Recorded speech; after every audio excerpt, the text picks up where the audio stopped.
Well, my name is Eriberto Malacara, also known as Ed Malacara. I've been here in Racine community since 1950. My family was in the migrant stream back starting in the mid-40s. They used to come in March, make the rounds in the Midwest, go back in October, November, and did that for many years. In 1948, we were in Kenosha when one of my brothers was actually hit by a train, and we ended up staying here longer. But the real reason we stayed is because my two brothers, the older two brothers, met two young ladies here from Racine, and one day they came home and told my mother that they were going to stay because they could get jobs here in the factories, which were easy to get back in those days. And so my mother decided that they were going to stay, we all were going to stay. Although my father was kind of reluctant, he didn't really like it up here, but because the family was staying, he decided we're all going to stay. In 1949, we actually lived in Kenosha for the first year, moved to Racine in 1950. I started school here in Racine in 1950. Prior to that, most of us in the family had never gone to school full time because of the travel that they did from March until November. And the majority of them got jobs in the manufacturing area. My older sister and I and my younger sister were the first ones who were actually able to finish high school. I was able to go to college, and the family did well. We multiplied. We're quite a few here in town. I would say over 150, 60 with the last name. And my older brothers were involved in the community from the get-go. I should say from the late 50s. They helped establish the church, which was known as Cristo Rey. They were also involved in politics. Our connection to the community is pretty vast because we were involved. I say we because they forced me to get involved in the issues of the community at a young age. So they established the Cristo Rey Church, and I'm not sure, in the 60s, mid-60s. And it was run out of the St. Patrick's Church here in Racine. They also were involved in politics and established MAPEC, which is the Mexican-American Political Education Committee. We established that in the 60s. They also were involved in starting the first Hispanic Business Association. That was in the late 60s, early 70s.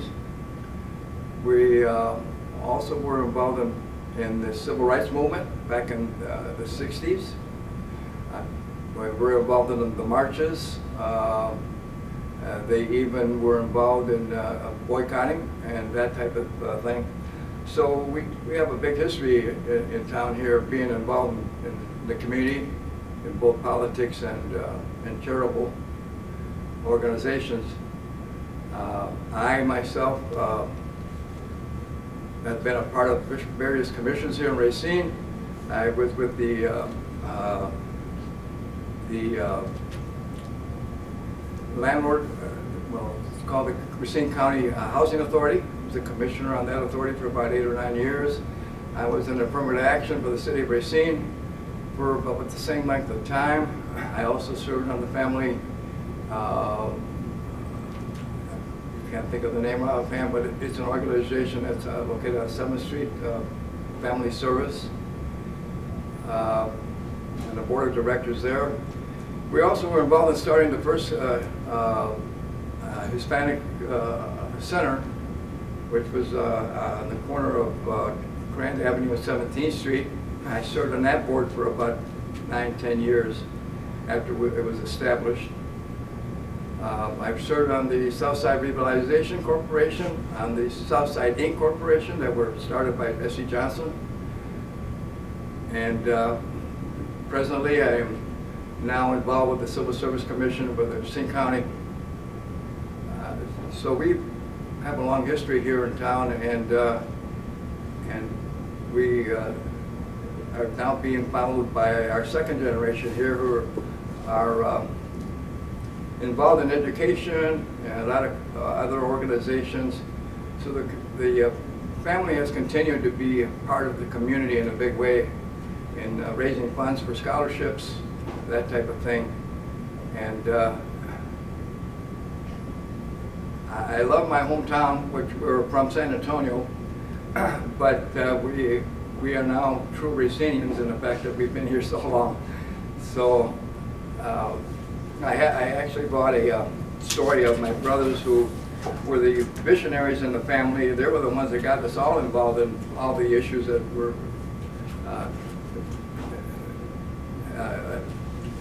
going on during the community from the time we first stayed here. And they had a vision of sometime having their own town, which they actually did.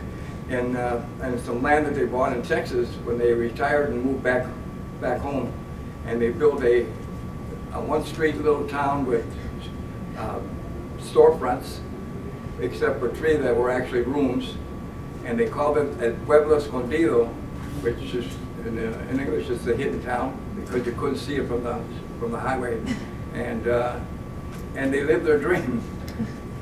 So. As I said, we've been involved in various issues in the community, and it's continuing with the second generation, so I'm very proud of our family. Wonderful. Any questions? Now, you were telling me about how you... You're going to have to speak up or pull the mask down. You were telling me about how you traveled from Texas, but Yes. how you weren't the true Hispanics because you weren't from Mexico. So who were those? You were mentioning there were 2 people from Mexico. Who were those? Well, back in those days, I mean, it was primarily mostly Tejanos or people from Texas that were in the migrant stream, although they did have various programs where they brought people from Mexico to work, and then they were sent back, and mostly for the farm industry. But later, I would say in the mid-70s, they started to stay. They come over on visas. They stayed after the visas expired. And they were sending word back to their hometown in Mexico about the opportunities here in the U.S. because down there they earn 50 cents to $1, sometimes a day. Mm-hmm. And so that increased the flow of Mexicans from Mexico to the U.S. And of course the ones that were already here in this area, their cousins, family, friends, all followed them here. And so it's grown tremendously as far as the Mexican culture here in Racine. And it continues to grow because of the fact that there is opportunities from here for them to have a good life here. Mm-hmm. And I think as long as they're able to be able to do that, the majority of them are good citizens. They contribute to the community. They contribute to our economy in the billions of dollars that they contribute to our through taxes and purchases of homes.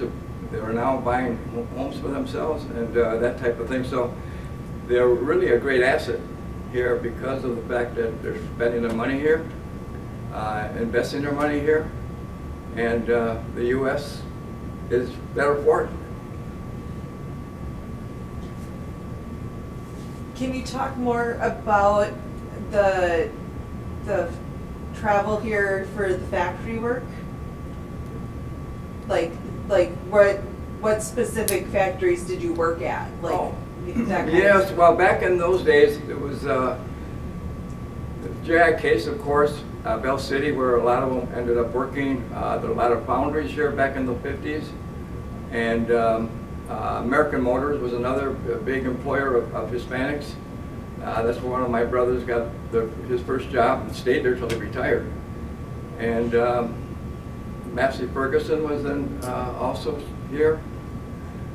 Those are the bigger companies that started hiring them as they stepped in the door, because they were much needed after the war ended in '45, and all those factories started producing products for the U.S.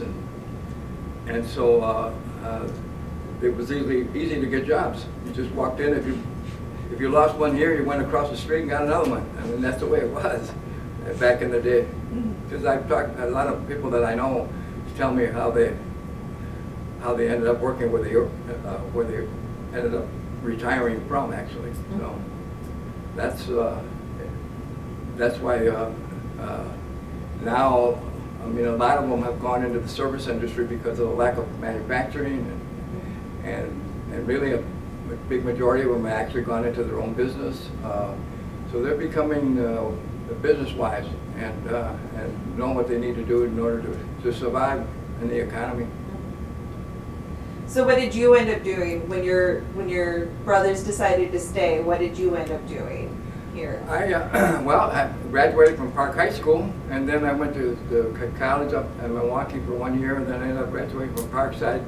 But it took me a long time because, of course, my mother was a widow at the time and didn't have any money, so I had to work summers, and then eventually I didn't have any money at all to continue, so I only had 2 years. But I went and got a job at, funny part, during the civil rights movement, I had applied at Johnson Wax because I had a background in chemicals and in chemistry and physics and that type of thing. And they were looking for somebody to work in a lab, so I applied, but they told me I didn't have the qualifications they were looking for. Well, not during that time, the civil rights movement was going on. Then they passed the law in '64, and lo and behold, I got hired. And so I worked there in the lab as a lab technician in the insecticide. And the reason it became valuable to them because of bilingual, and they were doing a lot of quality control for the Spanish-speaking companies that they had, like in Chile, Mexico, Spain, that type of thing. And not being able to get a promotion, I eventually left. But the good thing is that they helped me pay for the rest of my college, and I finished high school. And so it was a big plus for me to be able to do that. But when I got it, then I started looking around for other opportunities. And I went to work for, at that time it was called WEPCO, Wisconsin Electric Power, now We Energies. And they also had a company called Wisconsin Natural Gas. So I got a job as a customer service rep there, and worked there in Kenosha for about 7-8 years. And then I got I eventually ended up in Milwaukee corporate office because of during the energy crunch there, they had to develop energy conservation promotions and that type of thing, and they were looking for somebody bilingual. Being the only one there at the time, I got promoted and became what they called a community development specialist, and I retired as that with that. And they sent me to Milwaukee School of Engineering, where I was certified in energy management in both gas and electric, and ended up retiring from Wisconsin Electric after 20 years. But I was still young. I was 50-something, and didn't know what I wanted to do after that. And eventually I got into real estate. I had a good friend who owns a big company here in town that decided we should go into business together in real estate, and I got my broker's license and started a brokerage, a retail brokerage firm called Casa Y Mas, but then we changed it into English, of course, More Homes Realty.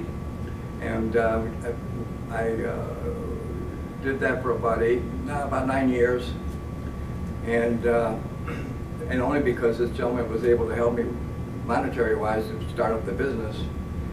And we were pretty successful. I was the first Hispanic realtor in town. This was in 1999.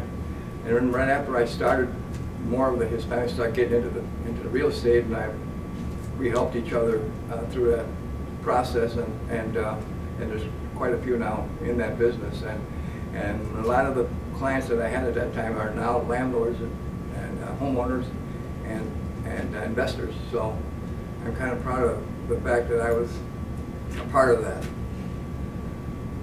And then eventually my wife got ill, and I had to end up selling the business and stay home and took care of her. But now I do business consulting among the Hispanics, and I get too busy doing that, but I enjoy it. And that's why I do it more than anything. I'm not one to sit around. I like to keep moving, and I get calls every day from people that I've had business dealings with, looking for help, and not only in real estate but other issues. And what's needed is really a place where they can go and the information can be disseminated from that one spot for these people, because we really don't have that. That's what the Spanish Center did for while it was in existence, but funds weren't available after a while, and so that's why it ended up closing. And one of my dreams, I guess you might say, is someday having that type of facility available where they can all go and feel welcome and not afraid to go to get information and that type of thing. So I can stay busy, and they keep me busy, which is good. I enjoy it. Now, since Marie's not here and she was going to talk about those other individuals, are you comfortable at all talking about what you know about them, or? Yeah, I can give you a little background about what they did. And Marie, his aunt, who was named Segovia, I forgot her first name now. Consuelo, right? Yeah. Segovia was a lady who first started, I think, almost the very first business Hispanic owned, which was a bakery located on North State Street, and did quite well until she ended up having to sell, I think, because nobody was able to carry on the venture. And she was one of the very first ones, along with a gentleman named Benny Navarro, who was also worked about the same time as her, that also started and went into business in the tavern and restaurant business. Did real well, established himself here in the various other ventures. Also was instrumental in working in the community on community issues.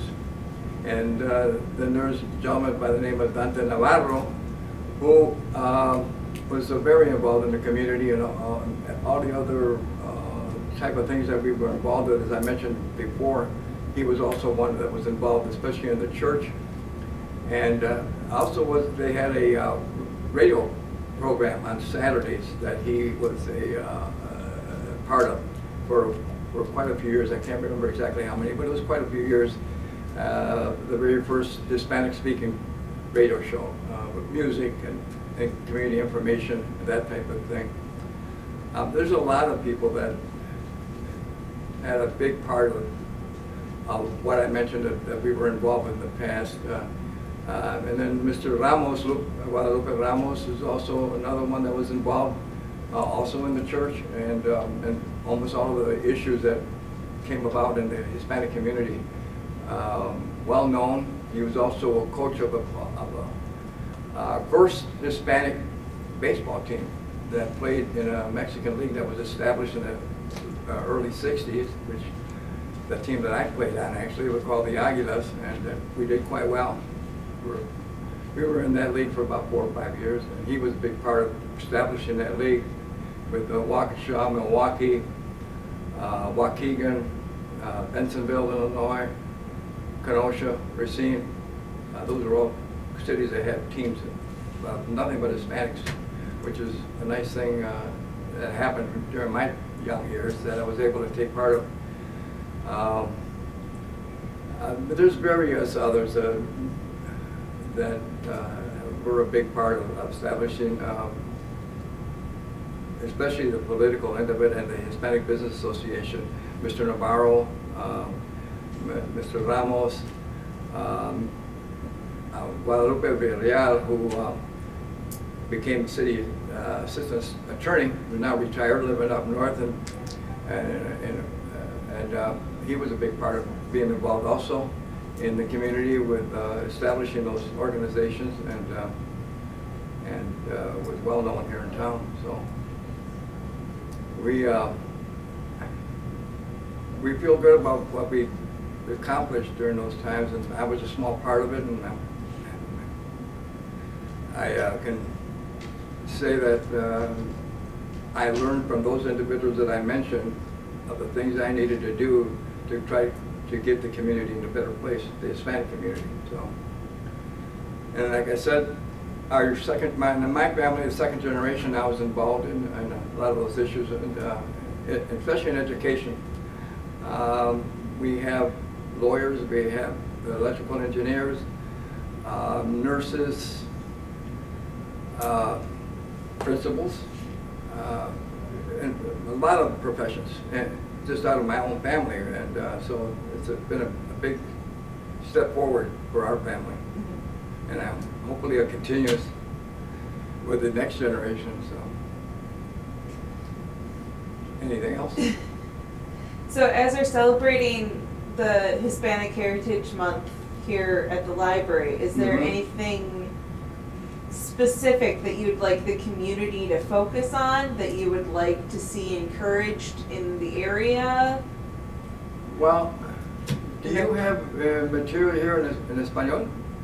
We do have a Spanish section that is available. It is a section, a separated section over there, and we're having 2 different dance troupes come in to show off traditional Hispanic dances.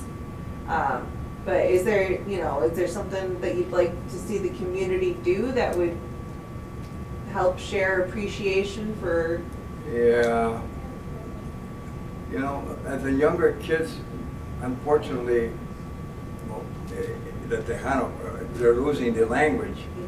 And so primarily what you have now that are kids that are bilingual and are kids that have the parents from Mexico, because they, luckily in my family, my mom insisted that we keep the language at home.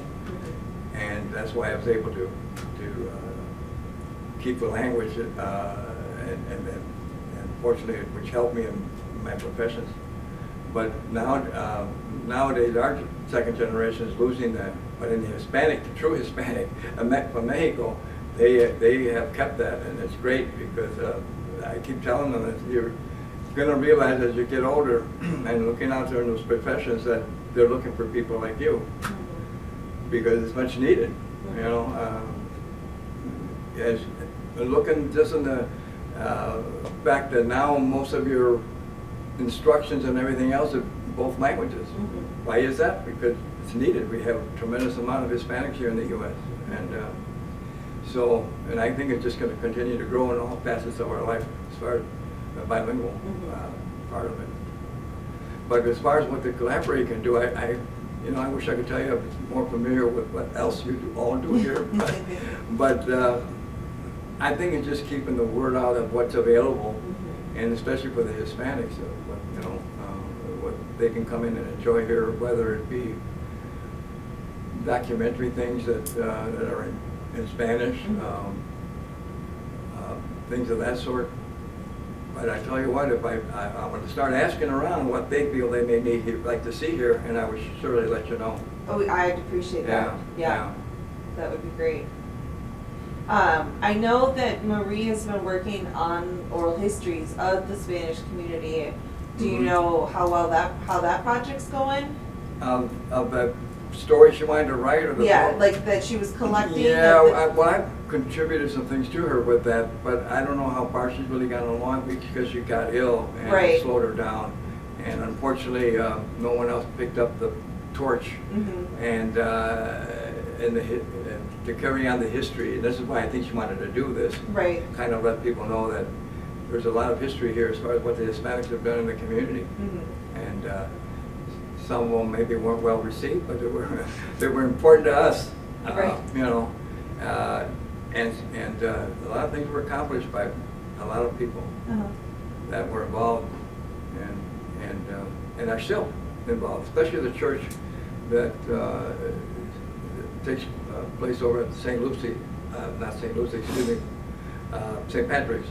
That's where the Cristo Rey ended up. People that belong to Cristo Rey ended up there, and they have the Hispanic masses at 10:30 on Sundays.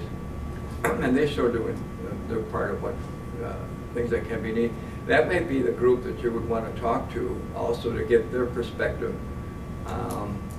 Talk to, well, Elisa Villa was a big part of that. There's Roberto Fuentes, who's a deacon there. I think that's his last name. Fuentes. God, I should know it. But he's a gentleman that you would want to talk to because he also has a rich history here, especially involvement in the church and of what the community needs are now and that type of thing. I'm not quite involved in all those things anymore because I'm leaving it up to the other generation to continue. And who else may tell you what else is going on right now is Mario Martinez, who's involved in some organizations here.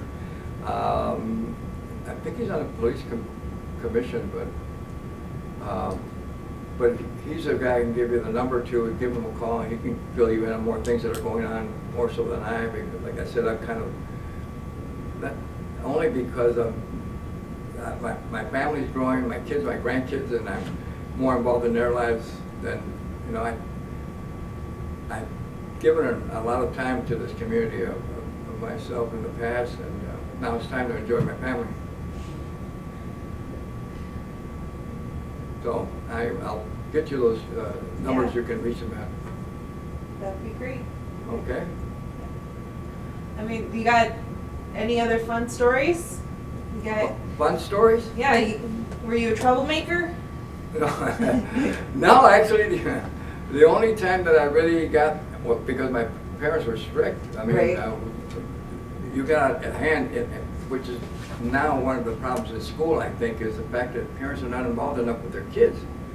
Maybe because a lot of single parents or whatever, but I have a lot of friends that are teachers, and as a matter of fact, I just met with a couple of them earlier, and keep telling me their horror stories of how it's almost uncontrollable, lack of respect.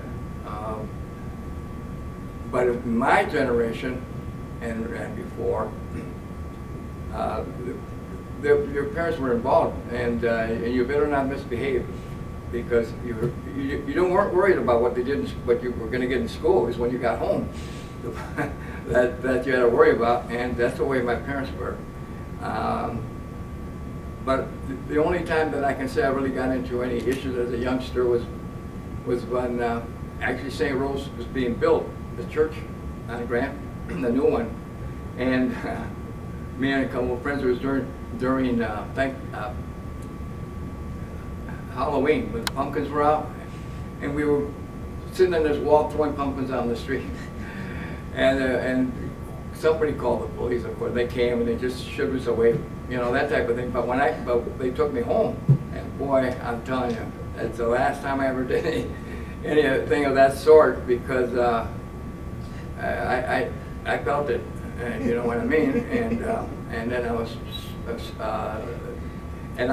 involved in sports all the time since I was real young, and they just took that away from me for a while, and boy, that hurt more than anything. Right. Because I played baseball since I was young. I played in high school, basketball and baseball on school teams, and then after I got out of there, I mentioned the Aguilas, and I played baseball there for, I don't know, 5-6 years. Played softball until I was about 43. So I'm a big sports person, and as I said, when they took that away from me that time, it hurt more than anything. Man, I loved it. You know, I still do. But that's about the only time, really, I can truthfully say I've never gotten into any other issues that's growing up. Other than one time when I was in grade school that this young man, won't mention his name, was picking on me all the time and calling me names that shouldn't have been. Mm-hmm. And my mom always wanted to turn the other cheek, turn the other cheek. Well, finally I got tired of turning the other cheek, and we had it out, him and I. So then they called me into class, into the principal's office, and they called the parents, of course.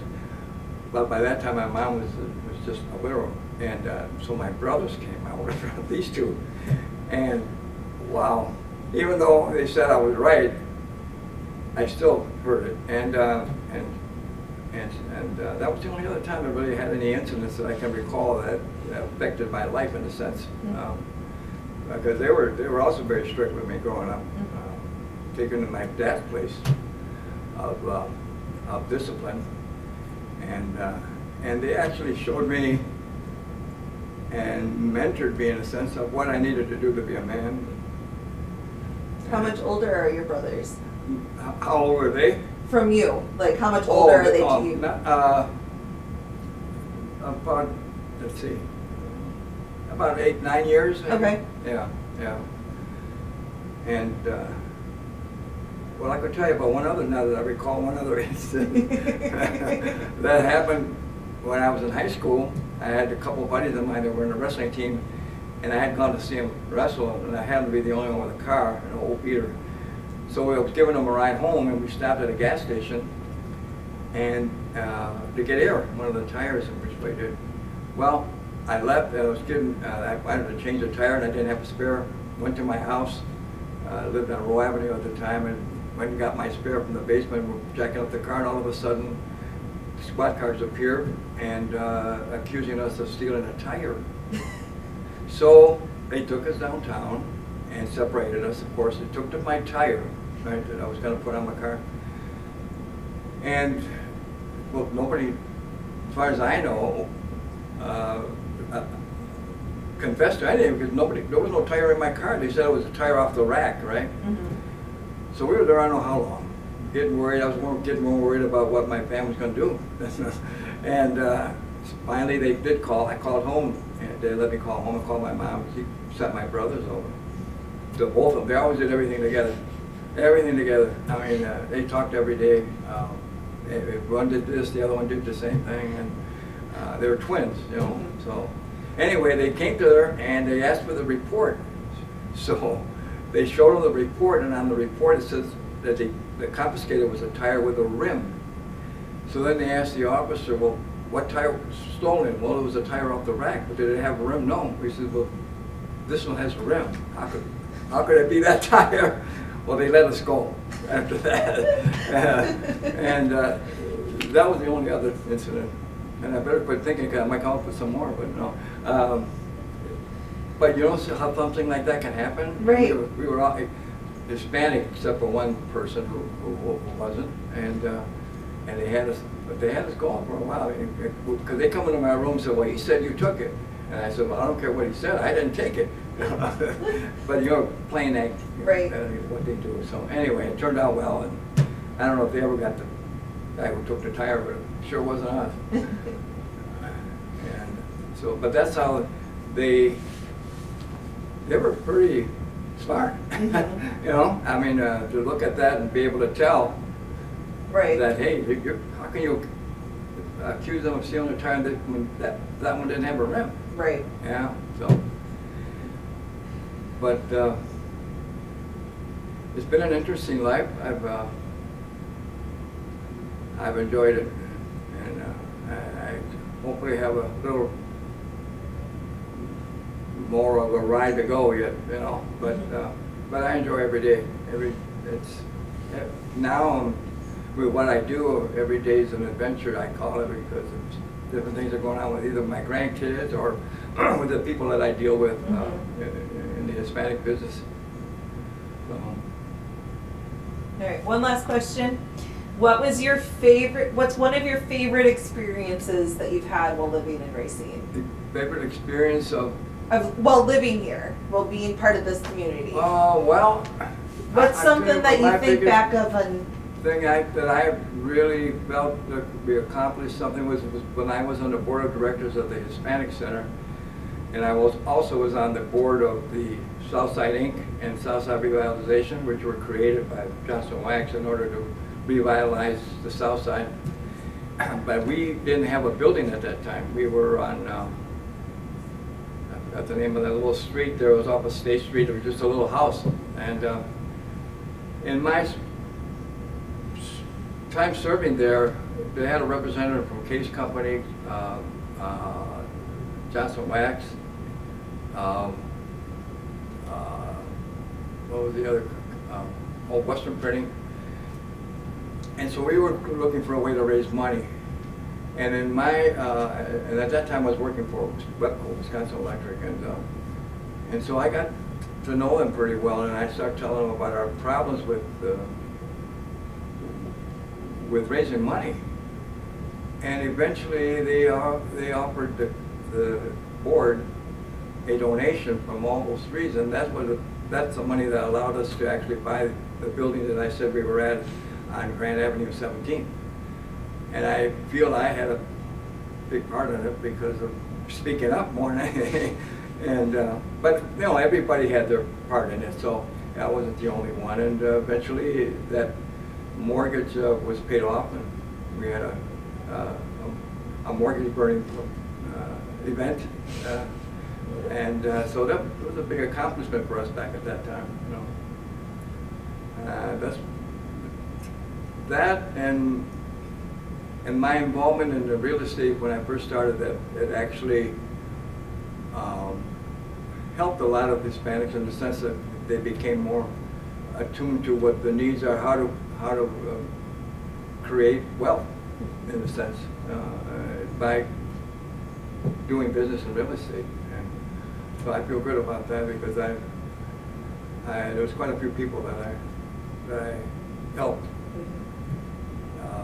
go in that direction and actually help them get involved, show them how to do it. You know, so that and my children. right? So thank you for the opportunity to share some of those stories with you. Thank you for joining me. I hope it's brought some more insight into the Hispanic community, and hopefully we'll continue to prosper here. Nope. Okay? Thank you. All right. Appreciate it.